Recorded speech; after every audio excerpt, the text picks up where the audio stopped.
Yo, bienvenue dans cette nouvelle vidéo. Donc c'est une vidéo qui va être consacrée au stage en BTS Tourisme. Donc cette vidéo en fait va faire partie d'une série de vidéos parce que sinon ça va être vraiment très très long. Et déjà que de base je fais des vidéos quand même assez longues qui j'arrive pas à mettre en dessous de 10 minutes à chaque fois. Donc là je me suis dit quand même on va pas abuser, on va découper en plusieurs vidéos parce que sinon ça va être chiant en fait. Donc du coup voilà. Donc il va y avoir en fait une série de 4 vidéos qui vont constituer 4 parties différentes que je vais aborder. Donc il faut savoir d'abord que j'utilise, enfin pour m'aider, ouais, j'utilise l'espèce de livret que nos profs nous avaient distribué en début d'année pour présenter en gros le BTS Tourisme, enfin un peu tout en fait. BTS Tourisme, stage, épreuve, tout, en fait, enfin un peu tout en général. Voilà, et j'avais déjà utilisé cette espèce de livret dans ma première vidéo pour vous présenter le BTS Tourisme en fait. Et en fait, bah, il est très clair, donc franchement, je suis bien contente de l'avoir parce qu'il donne les informations qu'il faut et je sais pas si j'aurais réussi à regrouper toutes ces informations sans son aide. Voilà. Donc, la première partie en fait va être destinée en fait à la présentation un peu générale des stages en BTS Tourisme. Donc, bah, c'est parti quoi. Donc, premièrement, ce qu'il faut savoir, c'est que, mais je pense que vous vous en doutez un peu, mais bon, je préfère le préciser quand même, c'est qu'en fait, en BTS Tourisme, comme dans tous les autres BTS, en fait, les stages sont des éléments fondamentaux du parcours de professionnalisation. C'est vraiment fondamental et c'est ce qui fait en fait le BTS quoi. Parce que BTS c'est à la fois de la théorie, à la fois de la pratique. Et la pratique se retrouve dans les stages. Même si dans les cours, certaines matières on fait de la pratique, mais c'est pas la même chose quoi. On n'est pas en situation réelle. Les stages c'est vraiment l'occasion de se mettre en situation réelle, de voir comment ça se passe. Donc, ce qu'il faut savoir par la suite, c'est que avant la réforme qui est entrée en vigueur en septembre 2019, c'est-à-dire cette rentrée scolaire, voilà, eh bien, les étudiants devaient effectuer 12 semaines de stage en tout. Donc, les 2 années, quoi, réunies. Mais du coup, depuis cette année, il faut en faire 14. Donc ces 14 semaines, elles peuvent se faire en 2 périodes minimum et en 3 périodes maximum. Donc c'est en fonction de l'établissement où vous êtes, en fait, donc du lycée où vous êtes, c'est eux qui vont décider si vous allez effectuer vos stages en 2 périodes ou en 3 périodes.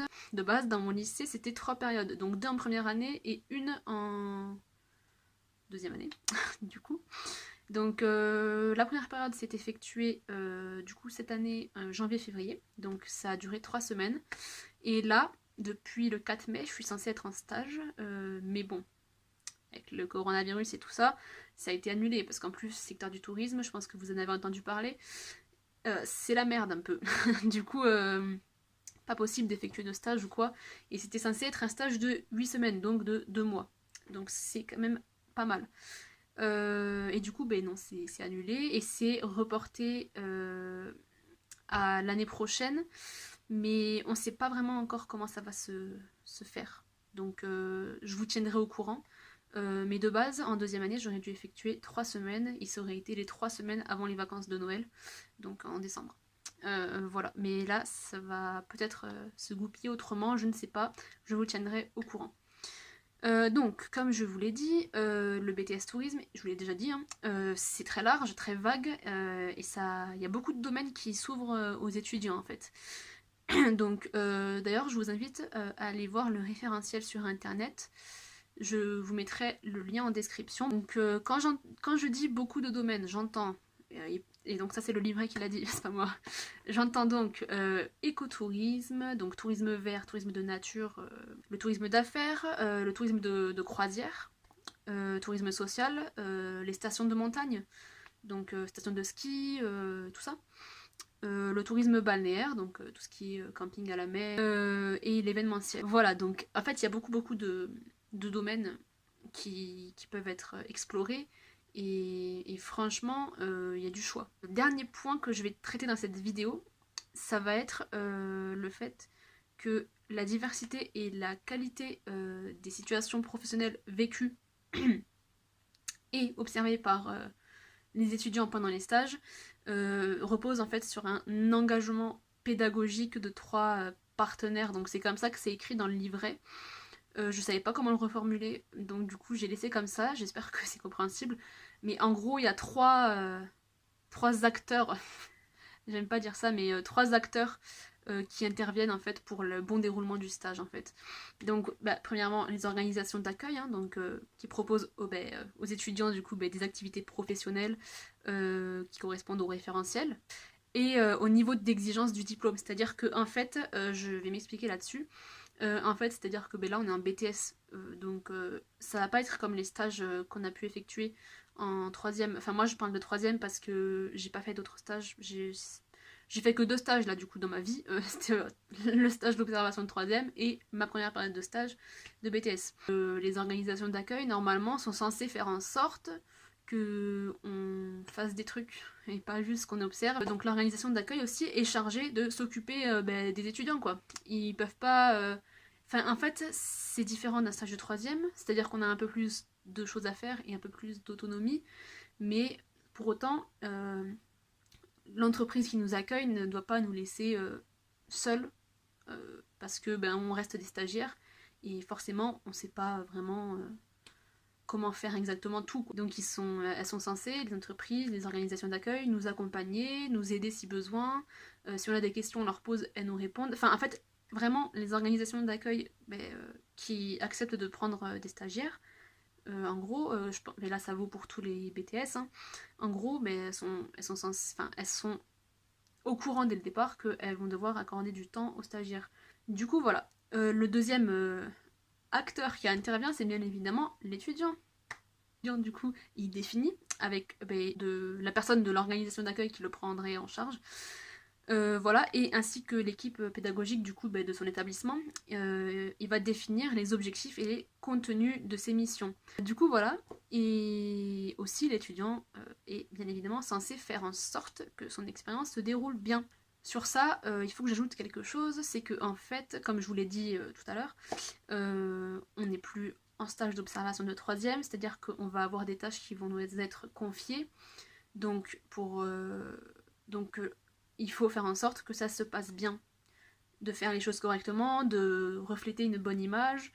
C'est tout ce que j'avais à dire, donc voilà, il faut essayer de faire en sorte que ça se déroule bien, de montrer une bonne image de vous.